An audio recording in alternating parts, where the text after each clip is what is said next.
대법원은 이재명 지사 사건에 대해 원심을 파기하고 수원 고등법원으로 돌려보냈습니다. 이로써 이재명 경기도지사는 지사직을 유지하게 됐습니다. 그 다음에 어떤 역할을 하게 될지는 역시 우리 주권자인 대한민국의 주인인 국민들께서 정하실 거라고 생각합니다. 예, 이재명 지사의 목소리 지금 들으셨습니다. 권영철의 Y뉴스 권영철 대기자, 어서 오십시오. 안녕하십니까. 이재명 경기지사 어제 판결이 어떻게 나오는가 굉장한 관심사였는데 네. 지사직을 유지하는 쪽으로 판결이 났죠. 네, 한마디로 기사회생했다 이래 표현들 합니다. 예. 그동안에 이제 지사직을 유지하느냐 마느냐 이게 기록에 써 있었잖아요. 대부분이 무죄 취지의 파기환송을 하면서 이제 지사직을 유지하게 됐고, 이재명 지사는 자신을 집요하게 괴롭혔던 4가지 혐의에서 모두 벗어나게 돼서 정치인으로서의 날개를 펼칠 수 있게 됐다. 이런 평가들이 나옵니다. 오늘 Y뉴스 물음표를 던질 제목은 뭘로 잡으셨어요? 이재명 지사의 무죄 취지 이후에 이제 정치권에 어떤 영향을 미칠까를 이제 분석해 보는 겁니다. 정치권의 파장, 네. 변화. 네. 일단 무죄 취지로 파기환송될 거를 예상하셨습니까, 권대 기자는? 이 법조계에서는 대법원 전원 합의체로 사건을 배당하는 걸 보고 예. 무죄 취지 파기환송 가능성이 높겠구나, 그런 확신하는 기류들이 높았습니다. 그게 무슨 말이죠? 상고 기각을 해서 지사직을 잃게 할 거면은 예. 전원 합의체로 갈 필요가 없는 부분이거든요. 전원 합의체로 간다는 의미는 다수결로 한다는 의미. 근데 소부에서 합의가 안 되거나 예. 사안이 중대해서 판례를 새로 형성할 필요가 있거나 이럴 때서 가는 건데 이게 그동안에는 이 허위사실 공표라는 부분에 대해서 대부분 이렇게까지 그 의미 있는 판결들 잘 하진 않았거든요. 소부에서 판결하고 넘어갔었는데 예. 전원 합의체로 간다는 얘기는 정치에 있어서 이 표현의 자유 문제를 다루겠다는 좀 폭넓게 보는 거거든요. 이게 그 내용에서 나온 대로 조금 전에 그 오수정 기자도 설명을 했지만은 질문에 답하는 과정 그 하나를 가지고 도민들이 투표해서 선출한 도지사를 그 직을 잃게 한다는 게 과연 옳은가? 국가의 과잉 개입 아니냐, 이런 문제들이 논란이 있었거든요. 그래서 전원 합의체로 간다는 얘기는 다시 보겠구나. 근데 그런 의미들을 가지게 되는 거죠. 옛날 같으면은 예스냐 노냐 그걸 가지고선 사실이냐 아니냐 이렇게 좀 단순하게 했다면 이번에는 뭔가 조금 더 크게 보겠구나, 해석이 좀 달라질 수 있겠구나, 전과 이런 생각을 하셨다는 거군요. 법조계에서 이제 통상 전합으로 간다, 전원 합의체를 전합으로 간다 그러면은 뭔가 좀 달라지겠구나라고 해석이 좀 달라지겠구나, 이런 생각을 한다. 네, 그렇죠. 그럼 파기환송심에서 뒤집히는 경우도 없진 않잖아요. 전혀 없는 건 아닙니다만은 그럴 가능성은 거의 없다고 보면 될 겁니다. 수원 고등법원에서는 이 지사에 대한 파기환송심은 통상 진행되는 형사사건과 마찬가지로 진행될 거다, 이렇게 얘기를 했거든요. 네. 파기환송심은 재판을 새롭게 시작하는 항소심과는 성격이 달라서 기존의 사실관계를 뒤집을 만한 전혀 새로운 증거가 없는 한 대법원 판결 취지의 반대 결론을 낼 수 없도록 되어 있습니다. 그게 기속력이라고 하는 거거든요. 상급법원 판결에 따르도록 규정이 되어 있거든요. 그렇죠. 이제 대법원 전원 합의체 판결에서 이재명 지사에게 적용된 4가지 혐의 중 3가지는 무죄가 확정이 된 거고요. 네. 항소심에서 벌금 300만 원의 유죄를 선고한 부분에 대해서도 무죄 취지임을 명확히 밝혔어요, 대법원이. 그러니까 크게 달라질 건 거의 확정이다, 이렇게 보면 되는군요. 네. 자, 그러면 대법원 전원 합의체가 무죄 취지로 판단한 이유는 뭘까? 그러니까 7대5에서 7, 7명의 판사들이 이렇게 생각한 이유가 뭔가, 그걸 좀 한번 오늘 들어가 봤으면 좋겠는데요. 뭡니까? 당시로 돌아가 보면은 TV 토론회에서 김용환 후보가 형님을 정신병원에 입원시키려고 하셨죠라고 질문하자 그런 일 없습니다라고 답을 한 겁니다. 문제가 된 게 딱 그 부분인 거죠. 예. 그러니까 형님을 정신병원에 입원시키려고 하셨죠? 그런 일 없습니다. 딱 이 부분. 부진술이라고 얘기하는데, 김명수 대법원장의 선고 내용 들어보시죠. 네. 피고인이 형에 대한 강제 입원 절차에 관여한 사실을 언급하지 않은 채 발언을 하였다고 하더라도 피고인이 그와 같은 사실을 공개할 법적 의무를 부담하고 있지 않은 이상 상대 후보자의 공격적 질문에 대하여 소극적으로 회피하거나 방어하는 취지의 답변 또는 일부 부정확하거나 다의적으로 해석할 여지가 있는 표현을 한 것을 두고 적극적으로 반대 사실을 공표하였다거나 전체 진술을 허위라고 평가할 수는 없습니다. 그러니까 마지막 이게- 줄이 저는 눈에 들어오네요. 예. 적극적으로 반대 사실을 공표하였다거나 전체 진술을 허위라고 보기 어렵다. 네, 그러니까 통상 허위 사실 공표는 보도 자료를 뿌리거나 본인이 기자회견을 자처해서 준비된 걸 낭독하거나 이런 경우에는 명백하지만은 예, 예. 토론 과정에서 자유롭게 토론하는 과정에서 예. 하는 얘기를 가지고 또 그 적극적인 부인은 그렇게 보긴 어렵다는 얘기입니다. 근데 대법원이 허위 사실 공표를 너무 좁게 해석한 건 아니냐? 이런 고전에 시선들. 요거 잠깐 요거 얘기는 소수 의견은 꼭 밝혀줘야 예, 됩니다. 소수 의견 예. 얘기해 주세요. 다만 5명. 대법관 5명은 전체적으로 보아서 진실에 반하는 사실을 공표하는 경우에 해당한다면서 소수 의견으로 반대 입장, 다수 의견을 반대했는데 다수 의견의 키를 가른 거는 권순일 중앙선거관리위원장을 맡고 있는 대법관의 의견이었거든요.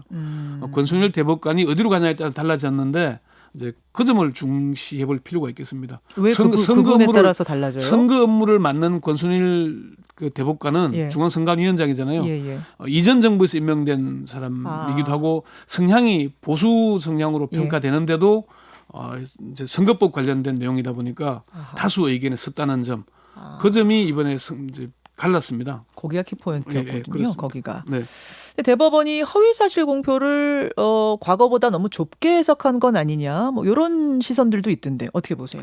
이번 판결은 선거에 검찰이나 경찰 같은 국가기관의 지나친 개입은 부적절하다는 것이거든요.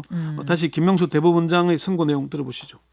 국가기관이 토론 과정의 모든 정치적 표현에 대하여 그 발언이 이루어진 배경이나 맥락을 보지 않고 일률적으로 엄격한 법적 책임을 부과한다면 후보자 등은 자신의 발언에 대해 사후적으로 법적 책임을 부담하게 될지도 모른다는 두려움 때문에 더더욱 활발한 토론을 하기 어렵게 됩니다. 이는 토론회의 의미가 몰각될 위험이 있습니다. 그러니까 좀 후보자 토론 과정에서는 최대한 자유롭고 활발하게 의사를 표현하도록 하는 게 좋지 않겠습니까? 그동안 이게 허위사실 공표를 좁게 너무 넓게 해석하다 보면은 내가 이 답변하면은 이게 혹시 나중에 법에 걸릴까? 조심하게 되잖아요. 활발한 토론이 어렵다. 예, 그러면은 뭐 그게 제가 답변하기 어렵다, 아니면 기억이 안 난다, 아니면은 뭐 좀 찾아보겠다, 예. 이런 식의 답변이 될 수밖에 없는 거라는 거죠. 그동안은 허위 사실 공표가 좀 과도하게 해석이 됐어요. 그게 항상 그 정치권에서 국회에서 지적이 돼 왔습니다. 지난해 11월에 민주당 김영진 의원, 조홍천 의원, 그리고 한국공법학회 헌법포럼이 공직선거법 허위사실 공표죄의 헌법적 쟁점과 해석 토론회를 열었거든요. 예. 이 자리에서 김영진 의원은 허위사실을 구성하는 요건인 허위사실, 행위, 공표 등의 규정이 불명확해서 사법부의 자의적 확장, 유추해석, 선별적 법 적용 등에 대한 우려가 있다. 허위사실 공표로 당선 무효형이 확정되는 경우에 유권자의 선택이 법원 판결에 의해서 결정되어 민주주의를 훼손할 수 있다, 이렇게 얘기를 했었고요. 바로 이 부분이네요. 네, 그러니까 네. 그 좁게 해석을 해서 조고 거짓말했지 해서 선거를 무효로 만들어 버릴 넓게 해석하는 경우에 거죠. 예. 예. 예. 그러니까 어디를 좁냐 어디를 넘냐에 따라 좀 네, 다릅니다만 네, 하여튼 네. 좁게 봐서 저건 거짓말이라고 얘기하는 순간 전체 유권자의 뜻이 반영이 안 되는 걸 수 있다. 무시하는 걸 수 있다. 이렇게 본 거네요. 그렇죠. 예. 조홍천 의원은 통합 공직선거법 제정 이후에 네. 돈은 묻고 입은 풀겠다는 당초의 개정 방향은 온데간데없고 모호하고 예측 가능성이 떨어지는 내용이 사법의 과잉 개입을 자초하고 있다는 지적이 있다. 사소한 과장마저 의도적인 허위 사실 공표로 단죄하고 재판으로 국민의 선택을 뒤집을 수 있게 하는 것은 대단히 위험하다고 생각한다, 이런 얘기를 했었어요. TV 토론이 더 활성화될 걸로 보이세요? 다음 선거에서? 이제 그렇게 될 겁니다.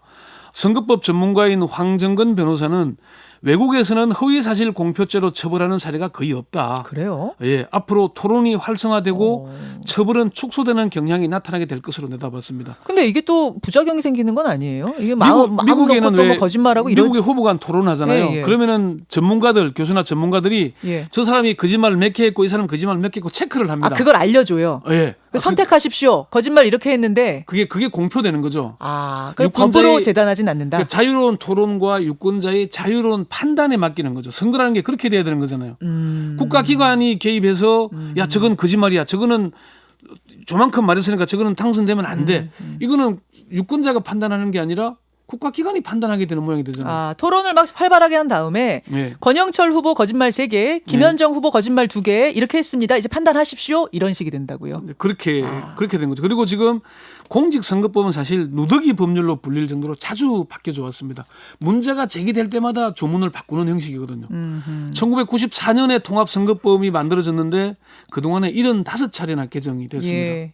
그 지난해에도 뭐 선거법 개정 때문에 난리가 났지 않습니까? 그렇죠. 결국은 꼼수가 된 셈이고요. 지나치게 규제가 많아서 법을 만든 국회의원들조차도 법조문을 안 보면은 말할 수 없을 정도로 복잡하고 다양합니다. 그렇군요. 선거법은 사실 간단해야 되거든요. 예, 예. 어떤 건 하면 안 된다고 나머지는 풀어줘야 되는데 우리는 뭐뭐는 해도 된다 이렇게 만들어놨기 때문에 복잡해요. 맞아요. 예, 그거는 빨리 바꾸는 게 필요합니다. 어제 판결이 그러한 큰 방향을 바꾸는 판결이었다. 이제 그 말씀이에요. 그러니까 주권자인 유권자들이 좀 더 현명해져야 된다는 걸 강조한 거기도 합니다. 자, 어제 판결 그 자체의 의미를 지금 이렇게 해석을 했다면 이제부터는 요 네. 얘기를 좀 해봤으면 좋겠어요. 어쨌든 뭐 이재명 지사가 기사회생하면서 정치판에 큰 변화가 있을 걸로 예상이 되거든요. 어떻게 전망하세요? 그렇죠. 여당인 민주당의 이제 대선을 향한 경선 레이스가 뜨거워질 전망입니다. 네. 그동안에 안희정 전 충남지사, 고 박원순 서울시장까지 중도 낙마했죠. 이재명 지사와 김경수 경남지사도 선거법 위반 재판에서 계속 호적되고 있었지 않습니까? 네.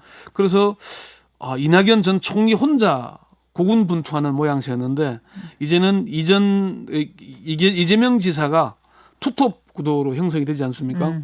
코로나 사태를 겪으면서 이재명 지사의 파괴력은 사실 엄청난 파장을 일으키고 있고요. 네. 여론조사 회사인 한국갤럽의 차기 대선주자 선호도 조사에서 이낙연 의원의 지지율은 지난 4월 10일에 26%에서 3개월 뒤인 7월 10일에는 24%로 좀 하향 곡선 정체 상태거든요. 1위는 1위지만 지지율은 뭐 그냥 유지되는 정도 정체 혹은 정도, 약간 예. 낮아진 정도. 근데 같은 기간 이재명 지사 지지율은 11%에서 13%로 올라섰습니다. 또 뭐 크게 오른 건 아니지만 어쨌든 오름세. 그 전체 대선 후보 중 두 사람만 두 자릿수 지지율을 보이고 있는 그렇죠. 것도 이낙연, 이재명. 물론 오늘 발표된 서울신문 조사를 보니까 네. 윤석열 검찰총장이 3위로 또 두 자릿수 지지율 올라서긴 했어요. 아, 그래요? 네. 여기에 김경수 경남지사가 회생한다면은 뭐 민주당 레이스는 더 뜨거워지겠는데요. 한층 뜨거워지면서 좀 판을 달구게 되겠죠. 어쨌건 대선판은 좀 달궈져야 네. 뜨거워지고 관심이 집중되지 않겠습니까? 그렇죠. 좀 그런 점에서는 상당히 앞으로 민주당 대선 후보 경선 레이스는 뜨거워질 거다. 이렇게 전망해도 되겠습니다. 그 바로 대선 경선 레이스에 뛰어드는 거예요, 이재명 지사? 이재명 지사가 어제 그 CBS 시사기 정관용입니다에 출연했는데요. 그 내용 잠시 한번 들어보시죠. 예. 어느 인터뷰에서는 나는 대선이 아니라 경기도지사 재선을 준비한다 이런 말씀도 하셨던데 뭘 준비하십니까? 네, 준비는 사실 의미가 없고요. 최종적으로 뭐 이번 임기가 끝날 때 그 다음에 어떤 역할을 맡게 될 것인지는 도민들이 판단하시는 거고. 네. 이게 이제 저희는 대리인들이니까요. 예. 대리인이니까 그 일을 맡긴 주권자들의 판단이 제일 중요하다고 생각됩니다. 네. 그러니까 뭐 이 일을 계속 하게 될지 또 뭐 다른 역할을 부여할지 아니면 이 일조차도 더 이상 시키지 않을지는 결국 주권자들이 결정하는 거죠. 네. 네. 결국 답은 안 나왔네요. 답은 안 나왔는데 주권자들이 결정한다는 얘기는 선출된 공직자가 뭐 자기가 이거 하겠다 저거 하겠다 해서 마음대로 되는 것도 아니고 네네. 열심히 하다 보면은 재선이라도 시켜주면 얼마나 고맙겠습니까? 이런 얘기까지 했거든요. 예. 겸손한 것 같지만은 주권자들의 결정을 받기 위해서 열심히 하겠다는 그런 뉘앙스가 아니, 그렇죠. 모두 나는 거죠. 예, 네, 예, 네. 예. 이재명 지사 지옥에서 다시 살아난 것 같다. 다시 온 것 같다. 이렇게 얘기했잖아요. 그렇습니다. 앞으로의 행보 뭐 달라질 거예요. 뭐 달라지겠습니다마는 가장 이제 주목해서 보는 게 이재명 표 정책에 더욱 대담하게 나서지 않겠냐. 정치권은 그렇게 전망을 합니다. 이재명 표 정책 어떤 거요? 그동안 뭐 이재명 선명성 부각 그 신천지 대응하는 문제 기본소득에 힘싣는 예, 것들. 그리고 또 뭐 경기도 계곡 뭐 철거하는 문제 예, 이런 것들 예. 보면은 뭔가 결단하고 집행하는 데 과단성을 보여주잖아요. 미루거나 그러지 않고. 이게 저돌적이죠. 예, 그런 것들이 논란도 일으키겠지만은 어쨌건 이재명 지사는 그동안의 선거법 위반 그리고 여배우 스캔들로 인해서 계속 우여곡절이 엄청 많았어요. 엄청납니다. 참 네. 질풍노도의 시기를 엄청 많았어요. 지나왔죠. 이재명 지사는 대법원 재판이 연기되니까 단두대에 올라간 심정이 이런 얘기까지 하게 됐었거든요. 이제는 그 모든 과정을 거치고 보니까 인지도가 확 높아져 버리는 게 된 거죠. 그래서 선거 그러니까 우여곡절이 있는데 그걸 못 넘으면 낭만데 네. 넘고 나니 오히려 인지도가 높아지는 효과가 있었다. 그렇죠. 그런 게 된 겁니다. 그런데 견제도 만만치 않을 거란 말입니다. 이제. 엄청날 겁니다. 엄청날 사실 거예요. 이재명 지사가 지금 가장 약점 중에 하나가 뭐냐면은 2017년 대선 경선, 2018년 경기도 지사 경선을 하면서 친문 진영과는 거리가 많이 생겼어요. 그리고 이재명 그렇죠. 지사는 열렬 지지층도 있지만은 적극 반대층도 사실 많습니다. 맞습니다. 그 대선 후보가 되려면은 당내 경선을 통과해야 되잖아요. 네. 그 당내 경선 통과가 만만치 않을 거다.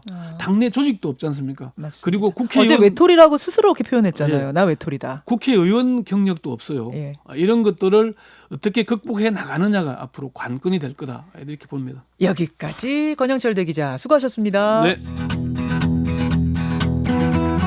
김현정의 뉴스쇼는 청취자 여러분의 참여로 이루어집니다. 트위터, 페이스북, 레인보우 게시판, 그리고 단문 50원, 장문 100원의 유료 문자 샵 1212, 우물정 1212 통해 참여하실 수 있습니다. 김현정의 뉴스쇼, 여러분과 함께 만듭니다.